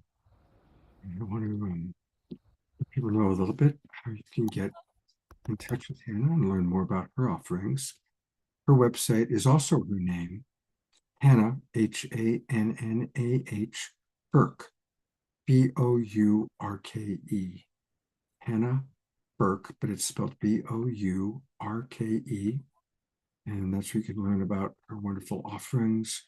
She provides Reiki, psychic soul alchemy readings, also does group work, really honoring the divine feminine. She's a beautiful musical artist, as we've already heard, and we're going to close the show with a song from her. But before we do that, I want to make a couple more announcements. I want to let people know how you can get a hold of Veronica. I'll bring her up as well. And Veronica's website is theshamefreezone.com. And she has a lot on her website. You can learn about her services and what's the free gift that you have here, Veronica? It's called the Exquisite Partnership Formula. It's meant for relationships, particularly couples, but I work with poly people too, so it really doesn't matter how you partner. Um, how to take the perfect time out. A game that my partner John and I developed called Show Me Your Movie, which is to build compassion and listening skills, and a boundary exercise on how to say no to your partner in a way that invites more connection instead of less connection. Beautiful. So go to the shamefreezone.com, click get it free here. And I also see you have a relationship IQ test. Yes, I do. As a love coach, I'm going to take that and hopefully I'll do well with it. I'm sure you will, Scott. Oh, thank you so much, Veronica. Thank you, Ashley, for being with us. Before we close, Scott, can I just say both to Hannah and Ashley, I received great healing from both of you tonight. It was impressive. I was just vibrating, and I'm so grateful to both of you. Thank you. Sharing that deep, immense gratitude for what was brought forth from both of you tonight. It was medicine. Thank you, Scott, for bringing this group together. I'm deeply touched. All three of you are just such earth angels. Thank you for and Thank it's you. not easy for an earth angel to be on this dense vibration. So It's a I wild appreciate ride. all that you've gone through. Yeah. What, Ashley? It's a wild ride down here. Yes, for An sure. experience. And I mean, everything you both shared. Veronica, your shares were amazing. Hannah, even when you first got on the call, I knew what you were tuned into. Thank you for sharing that with us. And Scott, I mean, he's the glue. Yeah. Okay. Actually, One more here's the thing. glue right here. This is and there is the glue. Yes. Since you were Yes. talking about animals, Veronica, Yes. God spelt backwards. absolutely. She's Oh, my teacher of love. do you notice we're all wearing black? Well, that's right. Yeah, and my pants are black too. Well, speaking of The synchronicity, balance. Ashley, on the way over here, on the drive over here, I was in conversation with the other side because my partner just recently passed and we've been talking a lot. And it was transmitted to me that over there, they raised their vibration as a group. And I was like, wow, I wonder how that is. And then you said, we're going to raise our vibration as a group. So just The going. Oh. collective, yes. Having Yeah. loved and known John, your partner who's passed, can you give us a headline of something that you shared about his experience being on the other side? I can. It's I heard very quickly afterwards, 12 hours afterwards, 1,000 voices. So, when you talk about the subpersonalities that we have in this embodied state, it's even more so there. And there's an ability to be in a lot of different locations at once. Mhm. Yeah. So, Mm. yeah. Mm. Yeah. John's Lots of beautiful. love. Lots of love. Thank you. Dr. Laura just wrote, Veronica, I really feel that truth. The animals, birds, and beings of nature have absolutely raised their vibrations. Yeah. They're in 5D. Yeah. Yeah. All right. I'm also going to bring up, since we're kind of about to close with Hannah's song, but I want to bring Dan up one more time, and Desiree, and our beloved Diara. Thank you all for your contributions to tonight's show. I appreciate it so much. And we're going to turn over to Hannah to close us out. So much. I love to say that we are weaving remembrance together. This song I wrote during that period of 2020. It's called Humble Like the Jungle.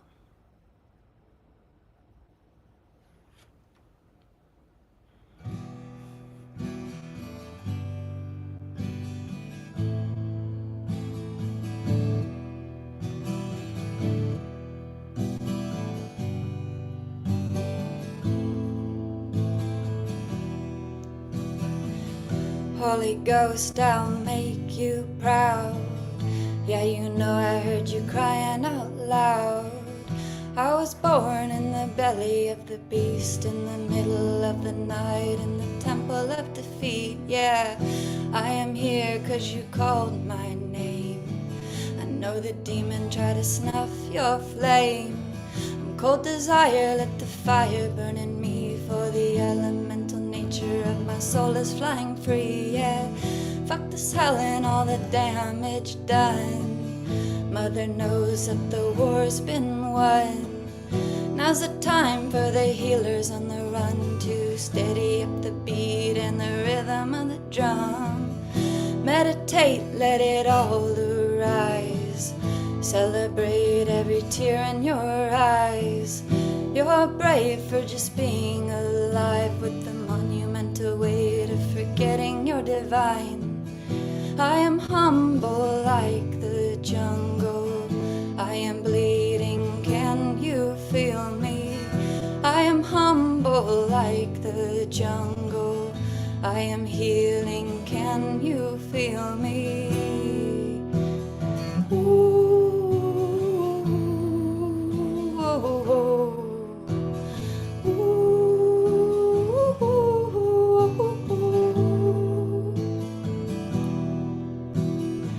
When you remember that you chose your life, there's no need for you to run and hide. I'm sick and tired of the shame and deceit and the fear of never knowing when the mission is complete. Yeah, there's a presence trying to steal your mind. Air your shadows out into the light. Choose to love and you will heal in time, or let the fear of the unknown consume to swallow your life. I am humble like the jungle. I am bleeding, can you feel me? I am humble like the jungle. I am healing, can you feel me? Ooh, ooh, ooh.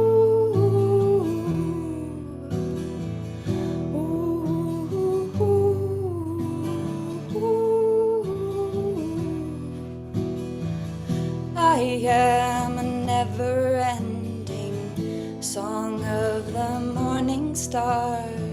The situation's rearranging all that you think you are. I'll ride the wind like fever across the great divide. I'll return when you call my name, for my love's not afraid to die.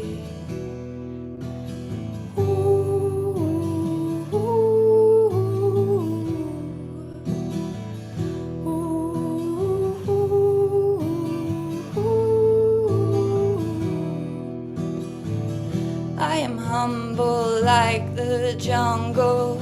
I am bleeding, can you feel me? I am humble like the jungle.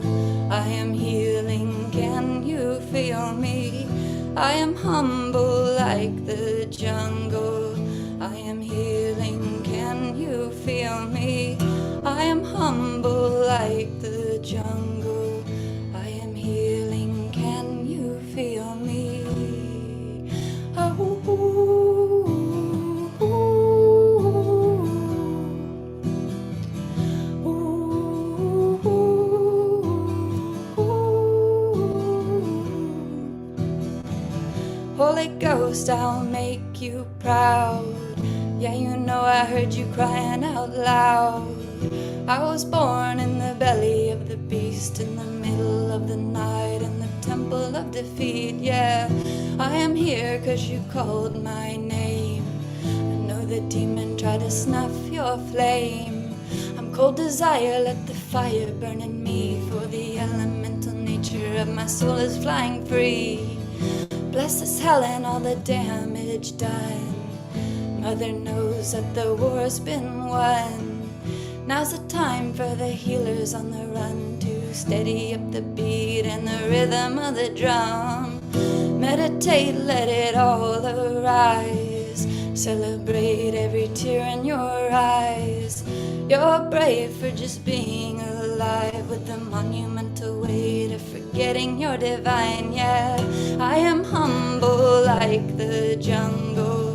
I am bleeding, can you feel me? I am humble like the jungle.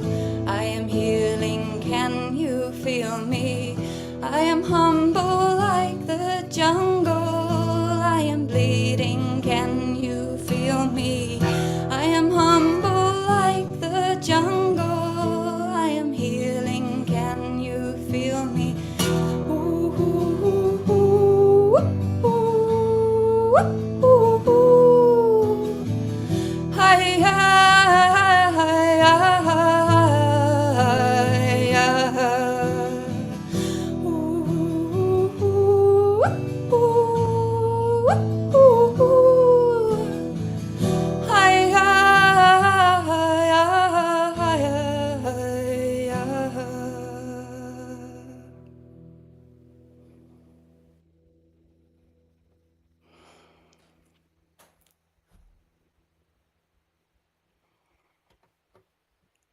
I know what song we're all going to have in our head for the rest of the night. It's such a beautiful theme and rhythm. And thank you, Anna. Thank you so much. So much love to you all. Thank you. One last announcement. Our upcoming show on Saturday night. So how many of you have been tracking what's happening with the 3-eye atlas? Is it a comet? Is it extraterrestrial? Is it a sign from the heavens? And also the Boogosphere. How many of you know about the Boogosphere, this incredible object that has been found and is being studied and that is clearly quite unique? Well, on Saturday Night Show, we're going to be hearing from a lot of the people that I really respect about exactly these things, these amazing elements that are coming into our world. What do they mean? And there's a certain amount of hype, there's a certain amount of hope, a certain amount of mystery. And so we're going to be talking about that on Saturday night. And actually, as an example, something that Hannah brought up to me that I didn't know about, which is another really fascinating thing that's going on. So I'm going to actually bring Hannah up one more time to share a little bit about, and I'm going to bring up a picture at the same time as well for her to share about this, another kind of interesting phenomenon that is taking place in our world right now. So let me bring you back up, Hannah. And here is the picture. So tell us a little bit about this miraculous being, this wonderful creature that has showed up on our planet at this time. So take a moment to behold the beauty and the sacred presence of this being. This animal was photographed for the first time just 3 days ago in Spain, and it is called the white Iberian lynx. Not only was the Iberian lynx thought to be extinct 20 years ago, but there has never been record of a white Iberian lynx. And its presence feels like a threshold omen. And when I saw this being, which was yesterday online, I want to share that the day before I had received a message from a rabbit on my walk in Roy's Redwoods. This rabbit stood right in the middle of the trail, and it told me the time of purification on earth has come. The time of purification has arrived. And I want to just share one more connection with you all tonight, because in that very pivotal year of 2020, and I know we're sensitive to timing, but I am feeling to bring that forth, Scott, to read this prophecy. Take your time. We're in no rush. Thank you. During 2020, when the whole globe went into lockdown, I went out into nature. And every day for 6 months during the global lockdown, I saw a full rainbow around the sun. Wow. A full rainbow around the sun. And this rainbow spoke to me, sharing, do not go into the fear that the human collective is experiencing. There is greater harmony unfolding in the higher planes. Trust, trust. And it was a huge practice to stay in that state of trust. This was a big period of initiation for me personally, as I know many other light workers. But I couldn't think of a more positive omen. A rainbow around the sun. It was so beautiful, and I looked it up online. What is this rainbow around the sun? And I encountered the whirling rainbow prophecy, which I'm going to read for you tonight, because it speaks to this white Iberian lynx from my perspective. I want to honor the cultural sensitivity of this prophecy. There are said to be different rainbow prophecies in different First Nations traditions, including the Cree and the Hopi and the Navajo. And this one, there's some inconclusive evidence of where it came from, if it is originated in those, or if there were two Christian men in the 60s. So I say this to just account for the fact that I don't know the full story, but what I know is this prophecy spoke to me when I was seeing these rainbows around the sun, which I continue to see in auspicious moments of my life. I'm going to read it to you now. There will come a day when people of all races, colors, and creeds will put aside their differences. They will come together in love, joining hands in unification to heal the earth and all her children.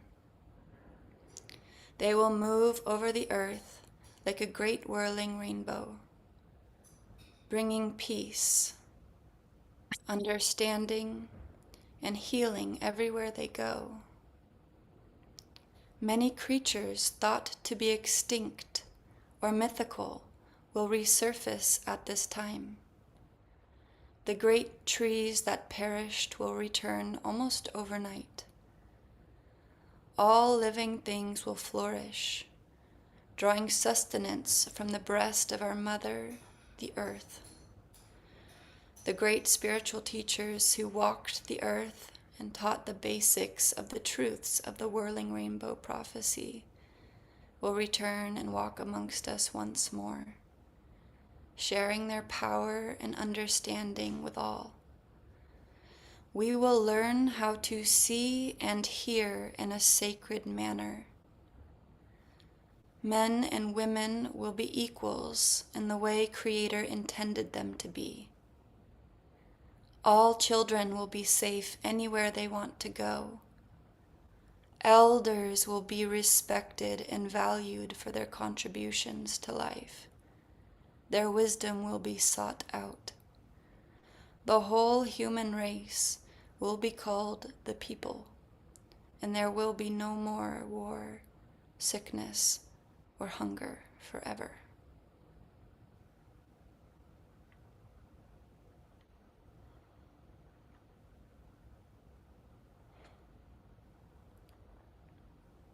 We are living in an That age of vision. prophecy.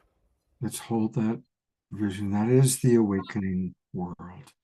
That is what all of the different people we see on the show, Tangela, whose birthday it is today, by the way, Soul Search, all the people that we bring onto this show, in their own way of bringing in their peace. And each and every one of you watching right now, you're all playing your part. You're all playing your role as we do create this awakening world, this new life.